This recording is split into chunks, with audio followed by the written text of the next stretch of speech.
Adam Swift is the kind of person whose story reminds you just how much a human life can evolve. After clawing his way back from the brink of addiction, he's cultivated a meaningful life, shaped by movement, creativity, and adventure. Whether he's riding motorcycles through a foreign land or working on creative projects at home, his story is proof that no matter how deep the darkness, there's always a way out. And sometimes that way out becomes the way forward. This episode is about transformation, presence, and the wild roads we take to become who we are. I'm proud to introduce my dear friend, Adam Swift. Now let's dive in. I want to give a shout out to my amazing sponsor, Rider Justice. There's a lot stacked against us as riders. The unpredictable things that can happen out on the road, and there's a general negative perception of motorcyclists in the courts when something unfortunate happens. Thankfully, there's someone out there who's been fighting for us, like really fighting for over 25 years. And that's Scott O'Sullivan of Rider Justice. Scott is not just a lawyer. He's an advocate for riders. The kind who shows up to rallies, sits on nonprofit boards, gives free legal advice to riders in need, and truly fights for our rights. He launched Rider Justice to stand up for all of us, on the road, in the courtroom, and in our culture. If you've been hurt in a crash, if you've lost someone, or if you just want to know your rights as a rider, go to riderjustice.com. Welcome to Ride Beyond, where we go beyond the ride and into what matters. In this podcast, you'll find meaningful conversations with people who live with passion, chase freedom, and remind us what it means to live fully. The motorcycle is our connection, but the stories are what take us beyond.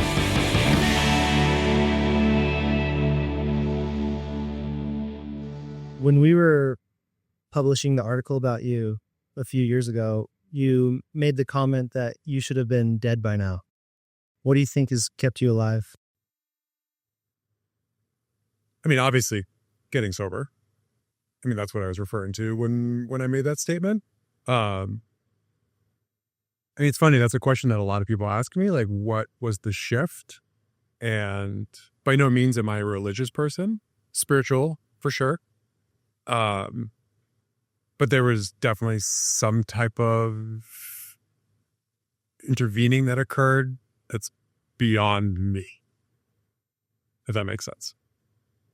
Like something you felt within you? No. I mean, literally. So, at the tail end of my using, as you know, I mean, I was full-blown IV drug user and had pretty much just resounded to the fact that that's how I was going to go. There had been multiple attempts for sobriety previously. Nothing really heartfelt, like more just like I felt like I mean, obviously I was supposed to do it and had kind of just given up hope from that standpoint. And then really at the height of the end, I mean, I was using 24 hours a day, 7 days a week, blacking out for weeks at a time. And I came to in a facility in North Boulder called the ARC, which was a state-run detox center back in the day. And I had zero recollection how I had gotten there. There was no record of who dropped me off. And I woke up the next morning and literally had no desire to use and would have done anything at that point to get sober and stay sober. Wow. Yeah. So when I say like, I mean, divine intervention just sound, I don't know. I'm just not a fan of how that sounds, but like literally I went from the day prior doing what I do every day to the next day wanting to be sober. And I can't even tell you what occurred within that, 12-hour period that allowed that shift. Can you describe your life during that time, during the lowest point? Like, how were you making money? What was your career? What were you doing? How are you surviving? So I sold drugs at that time. And I mean, obviously not from like an economically advantage. It was more just a survival thing. So you were on both sides of the spectrum there. Yeah. I was spun. I mean, I was a young kid who I kind of lost all touch with reality at that point. I think the using was to such a degree that I was just spun. I had a really hard time deciphering between what was real and what wasn't. I mean, I was just high all the time. And so I basically supplement my lifestyle, selling drugs, support the habit, support the day-to-day. There was intermittent points when, ironically, I painted. That's how I got into painting, house painting. It was the one thing that I could do when I was like relatively spun. But that was very intermittent, short-lived. And then, the drug dealing was just kind of a consistent. How long were you in that kind of cycle? I mean, the height was like a 3 to 4 year period. It was really, I grew up about a half an hour south of Boston and ended up in Colorado just after my 18th birthday. And so for the time that I spent in Colorado, which was basically the first go around, was from 18 to just over 21. And so that 3.5 years was the height of the using. And then went back to Boston. I was in a halfway house for about a year. Got sober. Came back to Colorado 23-ish, I think. And here we This are. might be a dumb question, but what's a halfway house? Halfway house is basically a residential center for people that are in recovery and getting sober. So kind of like a house. I think there was 15 guys living there at the time that I was there. But it didn't help you get sober. Oh, it did. Absolutely. Oh, 100%. Yeah, Okay. Yeah. I mean, sobriety just really comes down to, you have to be willing, right? And so there were periods in my life. That was actually the second time that I had been in that same facility. I was there when I was, I think, 17, from 17 to 18 for a year. But even then, during that period of time, I just knew I wasn't done yet. And it was just kind of a matter of time before I was back at it, so to speak.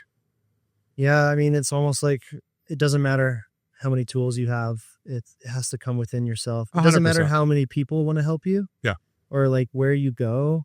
If you don't have the desire within yourself, like it'll never change. No, and it's an unfortunate truth, right? Like I think even over the years that I've been sober, the people that I've come across and the people that I've tried to help in the way that I can, all you can really do is be there for somebody when they're ready, right? Like they need to make that decision.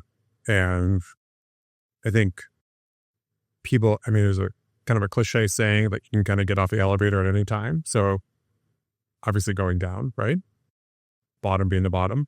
I think, people's bottoms can be different. Like it doesn't have to be as bad as the next person's, but it has to be your bottom, right? You have to make the decision. You can talk to them, and then maybe make changes for a minute and then go back to old habits. And like, man, when it's someone you love, like it affects you just as much as it's affecting them.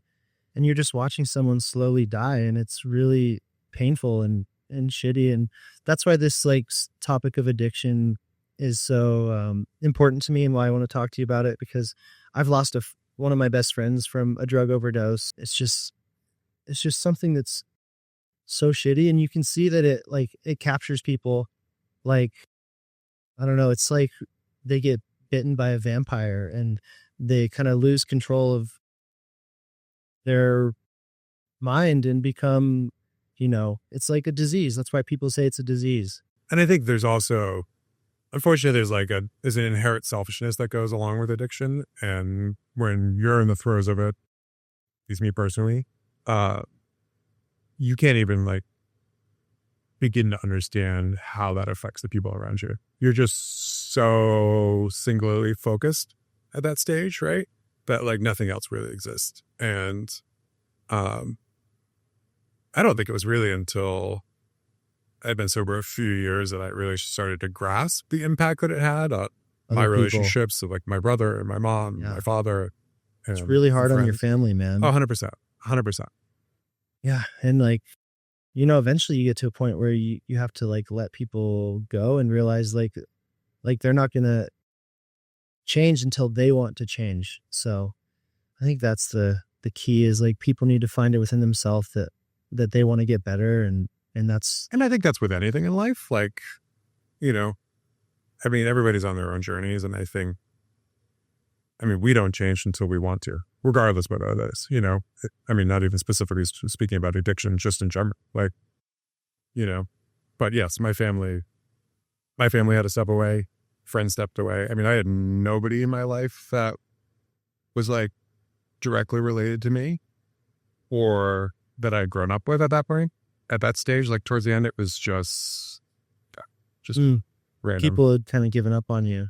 Not, you know, I don't think they'd given up. I think it was just, you know, I was so self-destructive at that stage that I just don't think that they could be a part of it. Like And at some point you have to protect yourself too, because I mean, no, I think, honestly, like my family stepping away, friends stepping away was the best thing that happened to me from that standpoint, because it allowed me to kind of hit the bottom that I needed to hit without people trying to intervene and like rescue me, you know? did you ever experience any like overdose or anything? Yeah. I mean, I speak about this way too casually because it's been a really long time, but Well, yeah, I mean, it's been a really long time and it's something that you've contemplated for a really long time. So you've had time to process it. Sure.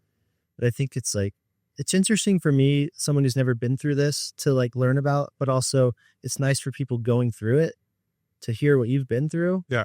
And then hear that you can get out of it. 100%. I mean, I think, yes, there was one overdose in particular. I mean, it's hard because I don't remember a lot of the specifics during this time frame. Like, it's really hard to express like the level of fucked up that I was at that stage in my life. But yeah, I woke up in a hospital and I had my stomach pumped. And I think it's, at least for me, when I was in that stage of the addiction, I don't want to say it seemed normal, but it was just a minor side effect to the choices that I was making. Right? Like it was extreme in its own right. Like looking back, it was extreme from an outsider's perspective. But I think when you're in that situation, it's just as, I think it happens slowly. You don't just wake up one day and you're a full blown heroin addict. No, I think it's absolutely like it's a long, slow process. Yeah. Like one of my best friends in high school, who I mentioned, he raced motocross with me. He got really badly injured and like shattered his foot and had a big external fixator on his leg. It got infected. He had all these issues for like a long time. And I think during that time, this is just me putting the pieces together, what happened and what I think happened. But I think, you know, he was on pain medication to manage the pain from that injury. And I think one thing led to another and he became addicted to that. And, you know, it even got to the point where like I would come home from school and like my parents had just gotten a knee replacement surgery, my dad, and his truck was in our driveway. And I got home from school and he's in my parents' bathroom and I'm like, what are you doing? And it was kind of awkward and he left. And then a day later, my parents were like, hey, have you been stealing our pain medications? And like, I would see him casually in town. And like, I was at the bank one day in our small town where we grew up and he saw my truck, pulled in to say hi. He gets out, kind of stumbles out, looking totally out of it. I could tell he's on something. And like, how old were you guys? Probably 18. And like, he was barely coherent. He drove off. I told him like, dude, you're acting weird. I don't want to hang out with you right now. He got kind of pissed. Yeah. Drove off. He was running over the curb. I'm like, I don't know if he's even going to make it home. Yeah. And, you know, one thing led to another. He became addicted to, I think heroin is, I think what eventually got him. But, you know, he was in and out of rehab and I kind of had to separate myself from that. But eventually, you know, I was on a motorcycle ride with my dad and we stopped for lunch and got a phone call and just heard that like one of my best friends from childhood had died. And I don't know if it was fentanyl laced in whatever he was taking or what happened, just a normal overdose. But it's just like, it's so shitty to see how this thing can capture you and get a hold of you and dig in deeper and just change who you are. And like, it's this control over you. And like, Foreign Rider is my favorite apparel brand, hands down. Founded by my friend Ralph Dunning, a pioneer in the apparel industry with over 30 years of experience, he built this company for people like us, riders, explorers, creators, and those who live active lives and need gear that can keep up. When I'm training, I wear the Odyssey collection. It keeps me cool, dry, and performing better for longer. When I'm traveling or just relaxing at home, the Solace collection is my go-to for unmatched comfort. But the real standout for me is the Merino base layers. They keep you warm, dry, and feeling perfect under a waxed canvas jacket for those cooler rides. And when it's hot, like it is here in Florida, the Odyssey long sleeve tee keeps me super cool and comfortable all day long. The fit, the feel, the quality of these products is on another level. And that's why I literally wear them every single day. Foreign Rider isn't just clothing, it's a mindset. A reminder to live with intention, to choose quality over quantity, and the exploration of freedom, whatever freedom means to you. Check out the full collection at foreignrider.com. Once you wear it, there's no going back. What were the first steps you took towards rebuilding? I think what was so hard when I got sober, like using had become so much of my identity. And I think starting really young, especially during like, obviously like peak formative years as a child, right? 11, 12, 13, 14, 15.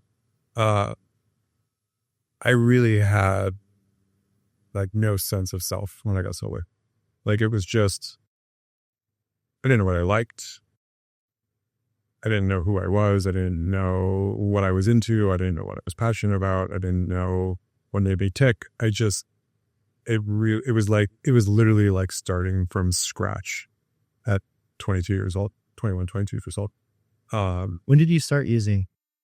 I mean, I started experimenting and escaping in some form 11, 12, somewhere around there. Yeah. With like what? There's normal like adolescent shit, weed, pills, LSD.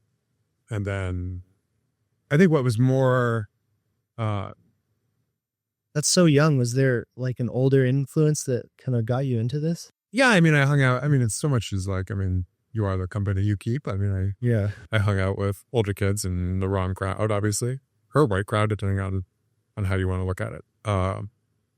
But I think what differentiated, I think inherently there was this need to escape at a young age and just not feel. And that was a phenomenal avenue to achieve that, right? And so, like, I don't know which came first, the chicken or the egg, but I think there was a desire to not be present at a young age. And it was just, drugs just happened to be a tool at that stage. Was that because of something that was happening in your life or just general anxiety? Yeah, I just think, as a kid, I was super sensitive, felt really deeply. My life is by no means any more traumatic than the next. Like, I know a lot of people I've met over the years that have had far more traumatic lives than mine, who are phenomenal human beings and were able to deal with it at that time. For me, yeah, I don't know. For me at that age, I just didn't have the coping skills. And I found an easier way.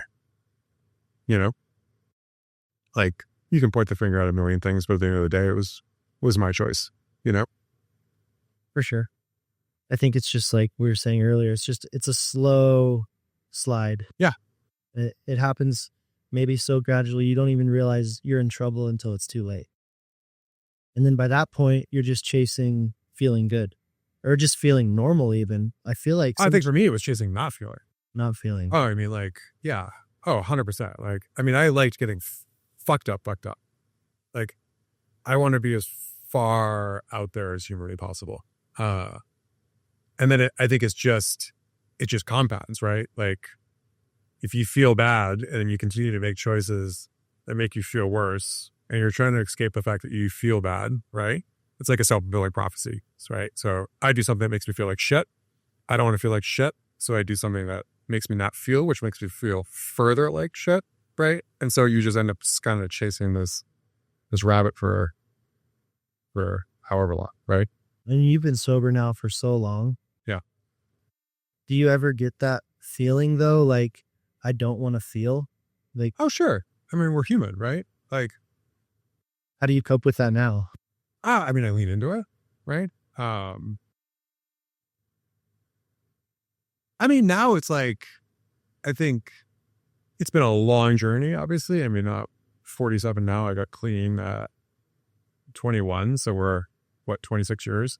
And there's been a lot of work over those last 26 years where now I lean into it, right? Now it's like, or just, there's a more rational thought around it, right? Like, nobody feels good all the time. Like, everybody gets anxious, everybody gets insecure, everybody struggles, everybody gets stressed. And it's like, it's just part of life. Like, you can't have the highs without having the lows, right? And so I think at this stage of my life, I just accept it for what it is and know that it's going to pass. And What were some of the best tools for you when you were recovering and moving into this new chapter? it's a really good question. I think supportive family and friends was huge. Having the right people around you was essential. Having people that, I mean, I'm fortunate to have a group of friends that, I can talk to like this, right? There's a level of depth there and compassion and understanding. I think that's probably the most essential for me anyways. I feel like you have a lot of depth to you, and that's why I love you so much. Yeah, like same. when we hang out, we go to dinner, and I feel like I can talk to you about deep things and it's not weird. You're not uncomfortable. And Oh, fuck no. I mean, I lean think into that you- shit. Yeah. I think you have that depth because of the struggle you've been through. I mean, I honestly think that depth's been there, has always been there. And I That's- think when I was younger, I didn't understand it, right? Especially at like a young age. And so I was like, fuck this. I don't want to feel, right? And now, like, oh man, I love it, right? Like, it's so much of who I am as a person. I think it allows me to have the experiences that I do and the levels that I do and the depths that I do. Like, I couldn't imagine not being this way, which is ironic, right? Because when I was younger, I ran away from this. And now I think I run towards it. That makes sense? I mean, it's just like the classic, kids when they're younger, the more emotional kids, they're the ones who struggle more. Yeah. Whether it's addictions or suicide or whatever it is. I think when you feel more, before you're able to control those feelings, without that maturity of age and experience and wisdom, that depth of feeling can be a problem. 100%. 100%. Do you have any healthy lifestyle routines that you focus on now, like nutrition, sleep, exercise? Is there anything that you do to feel good? I was kind of a late bloomer in this regard. Yeah. I mean, I've got a physical trainer. As you know, like, I've had a lot of injuries over the years. How's your back, by the way? Back's good right now, knock on wood. Good. I had an steroid injection 6 weeks ago. And it's still feeling good. Yeah. I feel like I've got a good rhythm in this regard. I've got a physical trainer that I see 3 times a week who's amazing. I've got this deep tissue massage therapist who works with like injuries that I've been seeing every Monday for hour and a half. Got a decent stretching routine and just try to keep moving. Seems to help the most. See how long. I'm hoping that with the injection, it's hard with the injections because, as you know, they like fade after 6 to 8 weeks. So Have you thought about stem cells? I've never done it, but I've heard it's like a miracle when it comes to healing. Like, especially, yeah, I've thought about it. I haven't pursued it yet. The few people that I see on a regular basis, basically what I'm dealing with is just nerve pain. So there's some issues with I had disc replacement at L4 and then a fusion at L5S1. And there's some nerve damage in there. And that when it gets inflamed, it basically pushes on the nerve. And that's what sends me over the edge. So I don't know. Their feelings is that stem cells isn't necessarily an appropriate solution, but Is there any other, lifestyle routines that you focus on for your health? Like nutrition? Do you try to eat a certain way, sleep a certain way? I mean, yeah, I'm a bitch. Like I sleep 8.5 hours a night, 7 nights a week. I enjoy cooking. So yeah, I cook fairly regularly. I mean, I cook decent meals for myself 5 nights a week and probably out to eat 2 nights a week. Vitamins, exercise, I don't know, are kind of the carte blanche stereotypical I love it, dude. take care of yourself shit. This is the stuff I'm passionate about now that I'm getting older. I mean, you're way better at it than I am. Yeah, that's I for don't sure. know. I mean, I want to take a moment to talk about my absolute favorite gear brand. I got my first set of Fox gear when I was learning to ride in 1998. Not just because it looked cool, but because it meant something to me. That Fox head was more than just a logo. It was an identity. All these years later, I'm still wearing Fox, and it still means just as much. For 50 years, Fox Racing has been chasing the edge, pushing the limits of what's possible with moto gear. From past legends to the next generation of riders, Fox has never stopped evolving. And through it all, the mission has always stayed the same: build the most advanced gear on the planet for those bold enough to push beyond the limit. I've been part of this journey since I was a kid, and I'm proud to still fly the Fox head. Go check out the latest gear at foxracing.com.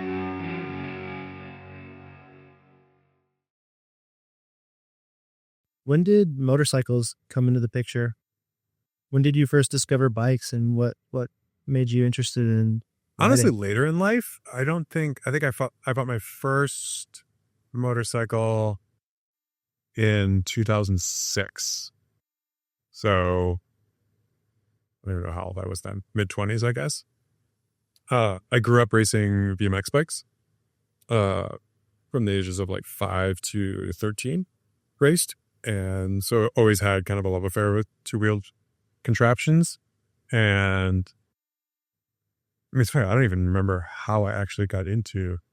It wasn't like you didn't just wake up one day and like want to buy a bike. No. I mean, I had always been into cars. I like things that go fast. And obviously motorcycles are something that goes fast. So there was just kind of a natural progression, I think, from going into cars and the motorcycles, and was hooked instantly. Just fell in love.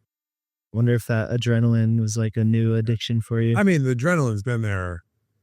I mean, I'm a fairly self-aware individual. Like, there's no question that, and you and I talk all the time about the line and like how that forces you to be present when you're kind of on that edge. And yeah, there was an attraction there right from the start. Yeah, I guess that's a better addiction than other options. For sure. Yeah. Not without its own consequences, but yeah. Motorcycle travel, what impact does that have on you? I mean, that's huge. I mean, honestly, that's, as you know, that's kind of all the riding that really occurs in my life at this point. Still have a ton of bikes, but just don't really find myself getting on them very often here when I'm in Colorado. But traveling while focused on riding has been something that's been, I mean, I think it's been one of the biggest gifts, the greatest gifts that I've had from motorcycles, to be quite frank. I'm obsessed. Why is that, you think? Like, what is it about the bike rather than just going on a cruise or renting a car? I mean, I love being out of my element, right? And so obviously you and I have been some crazy places together, but I think being on a motorcycle allows you just to experience the world in a very different way. You know, you just find yourself in incredibly remote locations. There's just something about the sensations of landscape, smells, experiences that's just, I mean, it's unparalleled. Like I'm obsessed. It adds like a challenge to your travels too. Like when you're riding a heavy BMW GS 1200 through a sandy silt bed in Africa in the middle of nowhere. Yeah. Like it adds a whole new experience to the travel. Yeah. That you wouldn't get in any other way. Yeah. And it's weird. I've never really thought about it, but I mean, because I love that. Like I love adventure bikes, and I love the challenge of riding shit that you shouldn't really ride on an adventure bike. And I don't know why there's such an allure to do it still in foreign countries. I don't know why, like, that's like kind of subsided here in Colorado for me. Still get the same feeling, obviously. I think it's just, I don't know. I think it's just the combination of a lot of different things that make that so special. I think it's more of an adventure. It's more of an experience that you remember rather than just riding into the mountains here locally. Like when you're experiencing a new culture, riding through a little village in the middle of Africa or Costa Rica or wherever you happen to be, like it's a whole new experience. Oh, it's sensory overload. Yeah, you're 100%. exposed. You're not in a car. You're exposed to the wind. You can smell the environment around you. You can smell the town that you're passing through. Yep. You can feel the temperature change when you go up a mountain pass. And there's a camaraderie that occurs, I think, with that, whoever that group is that you're riding with. I mean, everybody else is kind of sharing that same experience. So I think having other people to experience that with it just kind of heightens everything. You know what I'm saying? Because we're all experiencing it together. Yeah, whether you have a flat tire and you all fix it together, or it's like super hot or cold, or it's dumping rain and you're just gritting through it, and then you get to where you're going and you high five all your buddies and you just like remember that forever. Because you did it together, you experienced it together, no matter how hard or how good it was. Yeah, and I don't know what it is. Like, I'm much more inclined to push myself in those situations. Like, I mean, when I'm here in Colorado, like, I mean, I'm sure it's fucking not going to go ride when it's raining. Like, yeah. But in those situations, or it's hot, or it's too hot, or it's too cold. But like in those situations, yeah, there's something about, I don't know what it is that kicks in that just makes it so much more rewarding, so to speak. So fun, man. I grew up racing motocross, as you know, from a young age. Like it was, how fast can I go? How big can I jump? How extreme can I get? And I was so focused on racing and training and very one-dimensional in that way. And then the older I've gotten, it's become less about like being the best rider and more about the experience. Yeah, 100%. And more about where the bike can take you, the feeling it can create. The story. That's why I'm so drawn to storytelling. That's why like I created this magazine 12 years ago so that I could travel the world and have experiences. And the motorcycle is just like the excuse to do it. And it's just like the vehicle to an experience. That's exactly right. Yeah. Yeah. It's the avenue, so to speak. So I can never relate to like, people who are really like nerdy about like bikes and gear and different bike models and specs and tires. And I don't really care about that. I care about like the experience. Yeah, but you like the aesthetic side of things. I like the aesthetic side. I want my bike to look cool. Yeah. Honestly, I care more about that. And you've done a phenomenal job. So like that's an aspect to it. Yeah, that's true. Yeah. I mean, you've built some great bikes over the years. Thanks, dude. Yeah. I just got a Triumph 1200. Oh, really? Yeah. The Scrambler. Okay. It's sick. I've just customized it a little bit. I wouldn't say I built it, but like I'm stoked to have a street bike again. It's been a while. That's amazing. So I want to give a shout out to a really special partner of mine. I've been working with 805 Beer for close to a decade now. And honestly, it's more than just a beverage company to me. It's a symbol of a lifestyle that I believe in. 805 was born on the central coast of California, the 805, a place where life moves to the rhythm of surf, moto, music, and open roads. Whether you're out riding, jamming with friends, or just soaking in the last light of the day, 805 is right there with you. It's not about hype, it's about living fully and embracing every moment. But what makes 805 truly special is their commitment to sustainability. They've been brewing for generations and relentlessly focused on preserving the land that they call home, conserving water, reducing waste, and protecting what matters, the land where we live and play. They support the raddest events and the sickest athletes. But most importantly, they support the culture. That's why 805 has become a staple in my life. It seems like adventure is the thing that's keeping you involved in riding. Yeah. What is it about like these adventures that you enjoy so much? So let me rephrase that. I think it's less. I think obviously there is the adventure element to it, but I think it's more the experiences, right? I mean, I just did a road trip last weekend to Santa Fe with a buddy of mine, and I mean, it's funny because that, even though we were in a car fulfilled a lot of the same qualities that I seek when I'm on these moto trips, right? Like we went back roads the entire way. There's a camaraderie, shooting the shit. The scenery is incredible. Lots of pit stops, just soaking things in. Yeah, man, I mean, I want stories. I want experiences. And you're forming like bonds with people. It's like your brothers that you're traveling with. I feel like even when you're talking about the most important thing in your recovery and the best tools for you to stay healthy, it's that social connection and having quality people in your life. And I feel like there's no better way to enjoy those relationships than during these experiences together. For sure. So, yeah, I mean, I've met some incredible people along the way, right? I mean, it's funny. It forces you real quick. You're either going to really like this person or you're really not. Like, I think most of the time, though, it's like-minded people. Yeah. And you find your people that way. Yeah. Like you introduced me to Wes and he's like one of your best friends. Yeah. He's become one of my best friends. He's We've incredible. traveled the world together. Yeah. Had unbelievable experiences together, but I never would have met him without bikes. Never. I never would have met you without bikes. 100%. We wouldn't have this bond if we didn't spend 2 weeks riding across South Africa together. I wouldn't know much about you. So like, I feel like motorcycles are just this avenue 100%. to like create experiences and form beautiful connections with people. Yeah. And it's see like, the world. Dude, it's such a gift. Yeah. Yeah. And I think that's why, like, maybe that desire to ride on a day-to-day basis is kind of not relinquished, but kind of banished to a certain extent. But I mean, I'm leaving for where we're going. We're going Germany, Austria, France, Switzerland in the middle of June. And that'll be on bikes. And yeah, I mean, I'm fucking stoked, right? Like, I mean, again, it's like, I mean, yeah, I love the riding, but you're right. It's the whole experience that makes it. Like, there's just so much more. And the bike, you're exactly right. The bike is just the avenue, you know? Just doing it with your friends, man. Yeah. What does freedom mean to you? Man, fuck. Freedom is God. There's a lot of different definitions to freedom, I think, for me. I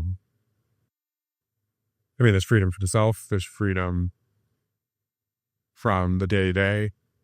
I mean, I'm fortunate to be in a career that allows me to kind of make my own decisions, spend as much time traveling as I need.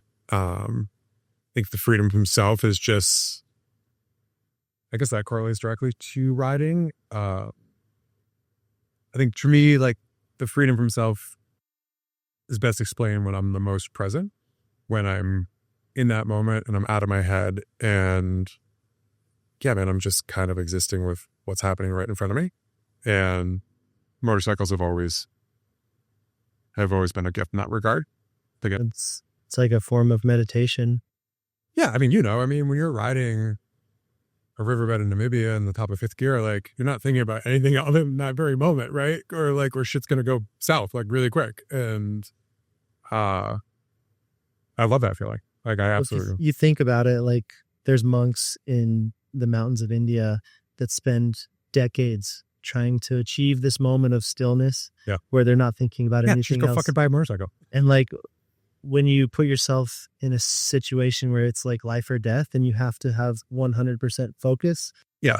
And you can remain calm and present and everything else shuts off. Like, that's meditation. I think that's freedom. Yeah. Do you meditate?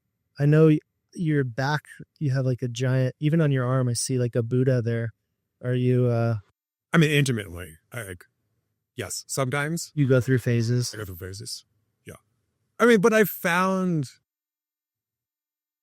I guess I have a lot of forms of meditation at this stage. Like, sure. Like, I love just sitting in silence and spending 10 to 15 minutes breathing. But I also think I love to read.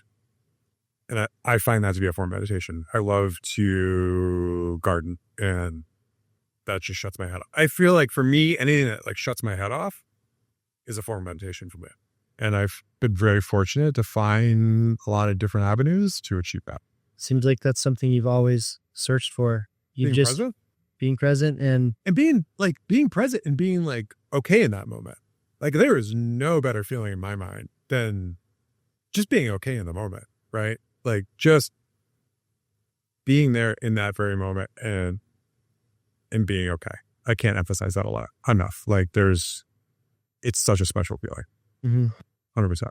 It's not easy to achieve that. Like, I I struggle mean, with it. fuck, dude, it's just a matter. I mean, yes, it's hard, but it's just a matter of getting out of our own way, right? Like, I mean, we're our own worst enemies. I think too, a little bit of mindfulness is like being okay with not being okay. Almost like Yeah, of course. acknowledging that you feel anxious, acknowledging that you don't feel good, and just being okay with that.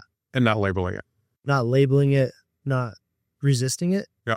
Almost when you lean into it and you're like, okay, let's look into this. Like, what am I feeling? What's my body doing? It kind of, And even just to a further extent, like not even thinking about it, like just letting it be. Like, okay, you feel anxious. Like, I just mean being aware of it and not trying to like push it away and be like, Yeah. correct it, being aware that you feel a certain way and okay, this is how I feel right now. for sure. And it kind of fades. Yeah. And you don't realize that until you, I mean, I don't think as humans, none of us like being uncomfortable. Yeah. And I think life is kind of set up in a way to distract us from that. Whereas the best thing you can do is just allow yourself to be uncomfortable. when you talk about like how life is set up, it's almost like, you used drugs to distract yourself, to get away, to not feel, now you have healthier habits, but you have your cell phone, you have 100%. Instagram, you have all these apps like that keep you occupied. So you don't have to think about the shit you're worried about. Dude, for sure. You're just on zombie mode scrolling. I mean, I've somehow managed to crush 7 seasons of Mad Men in the last like 8 weeks. So like, obviously, like, yeah, of course I still love my distractions. I still love the ability to just like shut my head off and escape. By no means am I.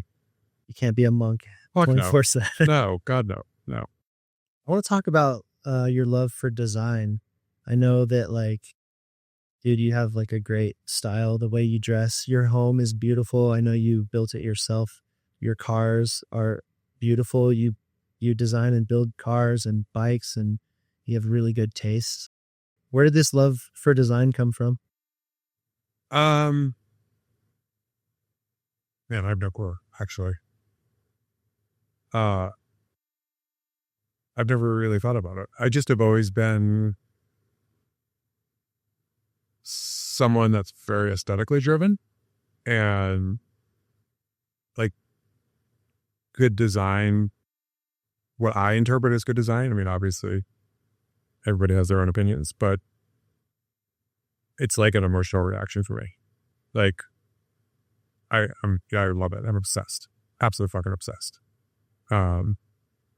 There's just something about the structure and the inherent, like I said, I value that I just find really rewarding. And I see it in everything from your home, that you've designed every square inch to just be beautiful. The plants that you have are so cool. Like your yard, the Porsche that you built, both your cars are insanely cool. Your daily driver, like your Ducati that's sitting in your living room, like everything is like so tastefully done. I mean, I think it's just a matter of, I think it's wonderful that my taste seems to be like well received from people. It's just what I see as balance. Do you know what I mean? Like, I don't know. When I look at something like, and something's off, like I can feel it, right? And I really love seeing a subject's structure, a form, and in my mind, like altering that to a place that like makes me happy. What do you mean by when it has balance? Like what gives something, you just know it when you see it? I don't know. It's just a feeling for me. Like, and again, that's just my interpretation of what I see it as balance, right? Like could be totally different for somebody else. But yeah, like when I look at a subject, I can just I could just feel when something is off, if that makes any sense whatsoever. And yeah, I know you like art too, and I feel like yeah, that's what it is. yeah, It's subjective. It's a feeling. yeah, You kind of know it when you see it. totally. It's an emotional reaction. Yeah. Right. And like, yeah, And it's kind of appropriate to, we're trying to find balance in our lives as well. yeah. Maybe And I think that's part of it too, maybe. Like I find a lot of comfort in it, right? Like my house is something that's really special to me. And like I feel good in it, right? Like it's less about how others perceive it. It's more just about like how Adam feels in that situation. You know what I'm saying? And yeah, my house has been a phenomenal avenue from an expression standpoint. And my yard, yeah, I fucking love my yard. Like it's my... I'm the same way, dude. I think like that your Oh, I know. environment is so important. Like Yeah. I think especially as a creative person. Yeah. The way But there's a lot of people where like they don't give a fuck. I don't understand it. You know what I mean? Like I have friends, They think it's just, we're it's just crazy. not important to them, right? And like, which is cool. You know what I mean? Everybody gets their juice from somewhere. It's just, I think, yeah, you and I. To me, like I want my space to feel balanced and inspiring and peaceful, and I want natural light. I want good design. I want to feel good in the space I'm in. I don't want to feel cluttered and chaotic. And I mean, I do wish that like at times I could let go a little bit maybe, right? Because when something feels off, like it really feels off. well, especially like you get into a relationship and you're kind of coexisting with someone and they want to change shit around, move this over there, redecorate. Yeah, I you think got you're more, gonna but you have more experience in that than I do. Just I mean, you'll get there one day when you have a lady living here Yeah. and she moves the plant from that corner to that corner, you're going to lose your shit. I know. It's funny. I was having dinner with a friend last night. We were joking about that, like what that's going to be like to allow somebody else into your space. And I mean, you've done it before. You've coexisted with people. yeah, yeah. I mean, it's funny. Like I'm able to let go in those situations to a certain degree, but yeah, I mean, it's just compromise, right? Maybe that's how you know it's the right woman, is when you don't get anxiety when she changes your space. Okay, I'll keep you informed. I'll let you know how that goes. Okay. You've been through some difficult times. Yeah. And now you're living a pretty good life. Would you change anything 100, if you no. could? I mean, our experiences would have shaped us, you know, for better and for worse, right? Like, I don't think me personally, and I'm not saying that this is everybody's journey, but for me, like I needed those lows to really appreciate the highs, you know? And I think having lived such extremes, just have a really strong appreciation for when things are good, you know? And not that things are always good. Like life is fucking hard for everybody at any stage. But you can't really appreciate when it's good without that context of when it's bad. 100%. And I think it allows you to get through the bad knowing that there's going to be good. I'm honestly like sometimes think about, I feel bad for people whose life is super easy. People that are, it's kind of the opposite of what you would think. Yeah, but see, I don't believe that. I don't believe that anybody's life is super easy. I think some people are better at expressing it than others. But like, I think as humans, like we all struggle with the same shit, right? And like, I don't know. I think for me, like my journey was my journey. And I would never say that it was harder or easier than somebody else's journey because it's just my journey, right? And like, it's not like how somebody handles their own path. Like, it's not fair for somebody else to judge that. You know what I'm saying? And I think everybody struggles with the same shit. And like, yeah, I don't know if there is an easy. I don't. Something about being human. No matter what, we find problems, things to worry about. Yeah. And it's just, fuck man, it's life. Yeah. You know? I think we're hardwired evolutionarily to look for problems. It's like a survival technique. Oh yeah. I mean, God, our buddy Wes and I have had deep conversations about this. Oh, really? Yeah. I mean, survival, right?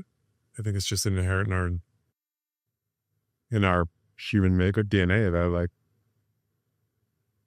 Why we're always looking we for struggle. problems. Yeah. Yeah. Yeah. I think, like I said earlier, I think those things that you've struggled with in the past and even maybe still struggle with today, like that's what makes you who you are. That's what makes you like a deep, interesting Yeah, person. they're my quirks, man. Yeah. Yeah. But I love weird people. I love people know you with do. quirks. Yeah. I like Same. people who have had A story. a story, Yeah. have some insight and wisdom Yeah. from things that they've been through. Do you think that negative time in your life has given you a sense of purpose now? I don't know if I would necessarily, that's a hard question because I don't know if I necessarily correlate it to having hard times. I think also just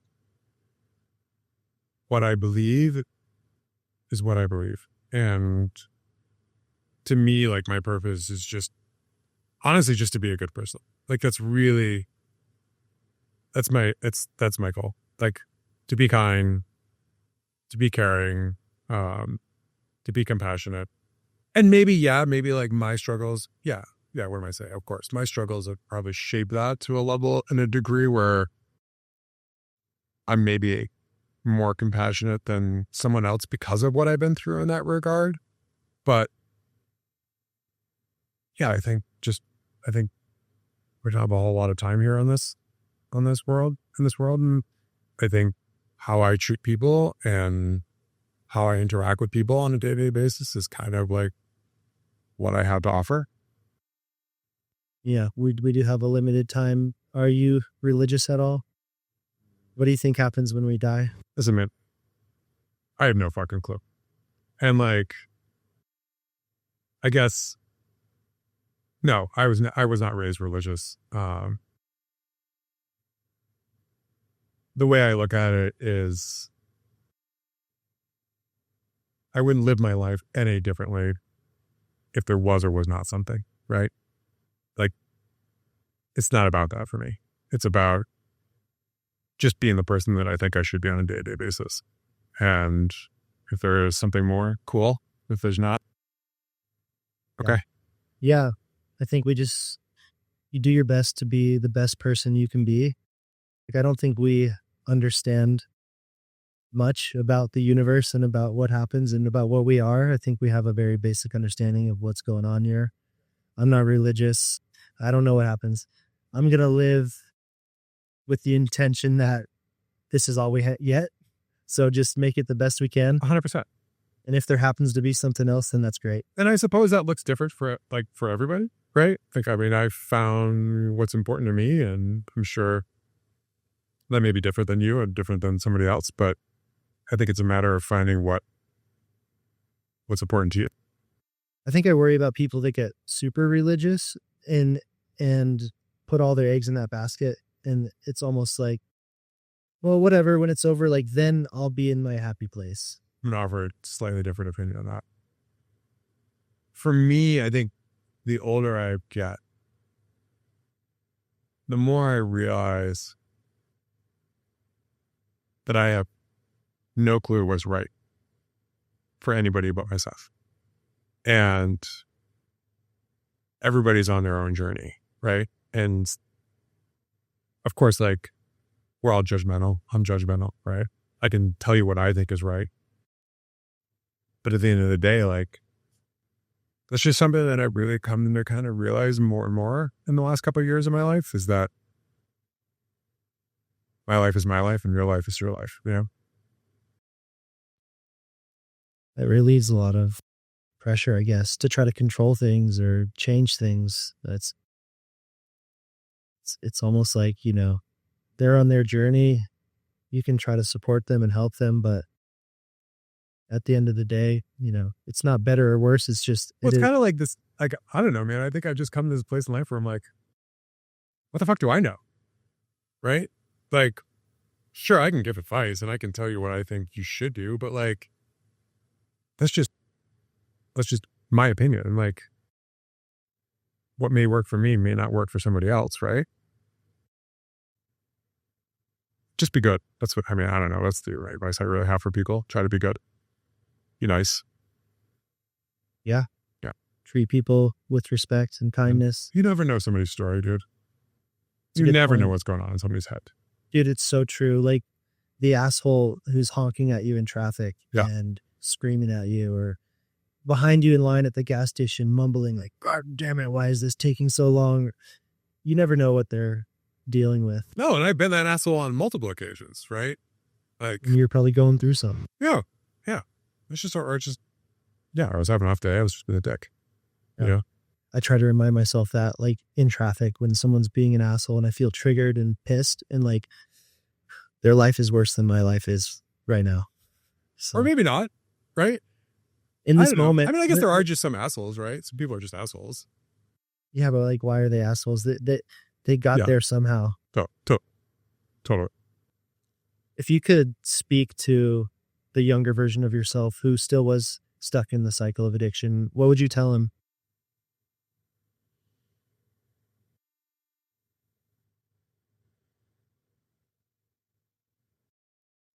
Oh, that's hard. I think the first thing that just come to mind is that like, it's okay.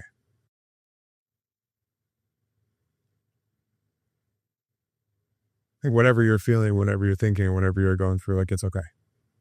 Like allow yourself to just to go through that. Mhm. Would that make sense? Makes sense. I mean, you've touched on this a little bit throughout the conversation, but what are some values that you try to live by? I mean, obviously, like kindness is super important to me. Being compassionate, being understanding.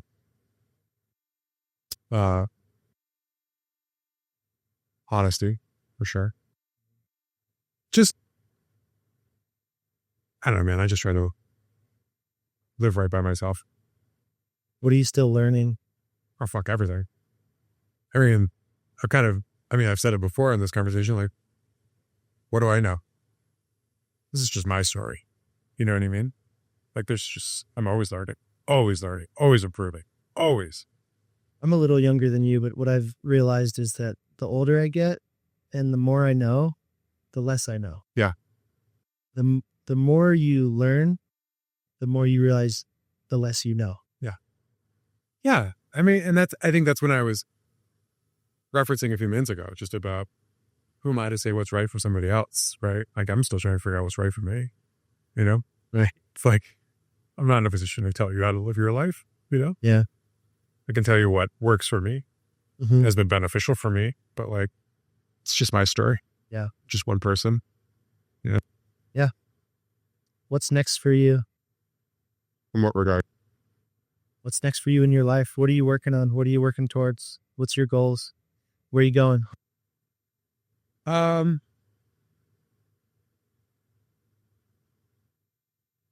This is probably going to sound weird. Kind of just here right now. In a really good way, right? Like I'm just content with my day to day and what's happening. And I mean, sure, like, yeah, I've got trips and got projects but I think for now, I'm just kind of cruising, man. Sounds Enjoying it. like that's what you've been chasing all along. Yeah, dude. Yeah. I think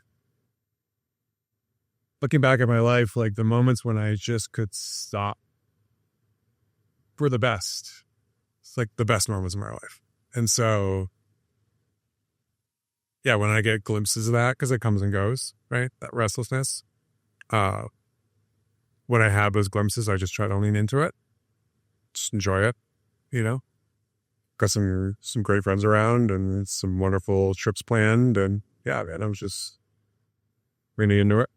That's cool, man. Well, I really appreciate you being willing to be open and vulnerable and, talk about some things that not everybody wants to share. And I think it can help people who are struggling, and hearing your story and your perspective. And Oh, thanks, Phil. Same. Yeah. And I'm super proud of you on this journey, man. I think this is going to be wonderful. Thanks, man. I'm really excited to see what content you put out and the people that you get to meet. Yeah, I think it's going to be rad. Thanks, man. Thanks, buddy. Bye-bye. All right. As someone who's been pushing hard my entire life, as a writer, a creative, and an entrepreneur, I've learned that performance isn't just about effort. It's about recovery, clarity, and taking care of your body. That's why I've made wellness a top priority. And one thing that stayed most consistent in my routine is the Echo Flask, a water bottle that infuses your water with molecular hydrogen, improving cognitive function, reducing oxidative stress, increasing natural energy, aiding in muscle recovery, and boosting mitochondrial function, which means longevity and vitality, so that I can continue doing what I love to do for life. And you get all of this without the crash, inflammation, and long-term damage of the toxic, sugary energy drinks that dominate our industry. Now I know what you might be thinking. Doesn't water already have hydrogen? Technically, yes, but it's bound to oxygen as H2O. Your body can't absorb it in the same way. So the Echo Flask uses a high-end electrolysis membrane to split the hydrogen from oxygen and infuse the unbound molecular hydrogen into the water, making it more bioavailable and incredibly powerful for your health.